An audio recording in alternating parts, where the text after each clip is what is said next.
ಇನ್ನು ಮೈಸೂರಿನಲ್ಲಿ gas trouble ಮುಂದುವರೆದಿದೆ. ಗ್ಯಾಸ್ ಏಜೆನ್ಸಿಗೆ ಮುತ್ತಿಗೆ ಹಾಕಿ ಆಕ್ರೋಶವನ್ನ ವ್ಯಕ್ತಪಡಿಸುತ್ತಿದ್ದಾರೆ ಜನ. ಹುಣಸೂರಿನಲ್ಲಿ ಗ್ಯಾಸ್ ಅಭಾವ ತಲೆದೋರಿದ್ದು ಏಜೆನ್ಸಿ ಮುಂದೆ ನೋ ಸ್ಟಾಕ್ ಬೋರ್ಡ್ ಅನ್ನ ಹಾಕಲಾಗಿದೆ.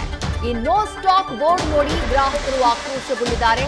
ನಾವು ಬುಕ್ ಮಾಡಿ 2-3 ತಿಂಗಳಾಯ್ತು, ಆದ್ರೂ ನಮ್ಗೆ ಸಿಲಿಂಡರ್ ಸಿಗ್ತಾ ಇಲ್ಲ ಅಂತ ಹೇಳಿ ಆಕ್ರೋಶವನ್ನ ಹೊರಹಾಕಿದ್ದಾರೆ. ಹುಣಸೂರಿನ ಚೌಡಾಂಬಿಕಾ ಗ್ಯಾಸ್ ಏಜೆನ್ಸಿಯ ವಿರುದ್ಧ ಗ್ರಾಹಕರು ಆಕ್ರೋಶವನ್ನ ಹೊರಹಾಕಿರುವುದು. ಗ್ಯಾಸ್ ಏಜೆನ್ಸಿ ಕಚೇರಿ ಹಾಗೆ ಗೋಡೌನ್ಗೂ ಕೂಡ ಮುತ್ತಿಗೆ ಹಾಕಿದ್ದಾರೆ. ಮೊದಲಿನಿಂದಾನೂ ಇಲ್ಲಿ ಇದೇ ರೀತಿಯಾದಂತಹ ಸಮಸ್ಯೆ.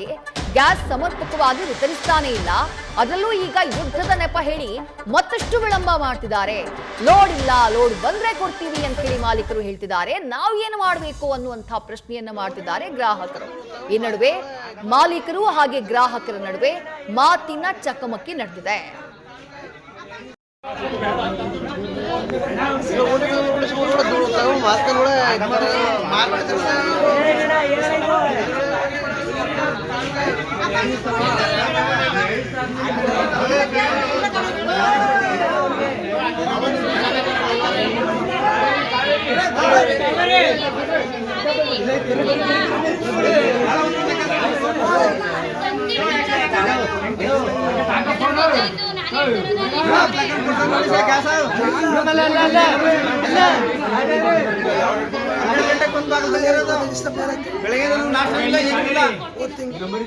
ನಾಷ್ಟ ಗೀಷ್ಟ ಏನಿಲ್ಲ ನಿಮಗೆ.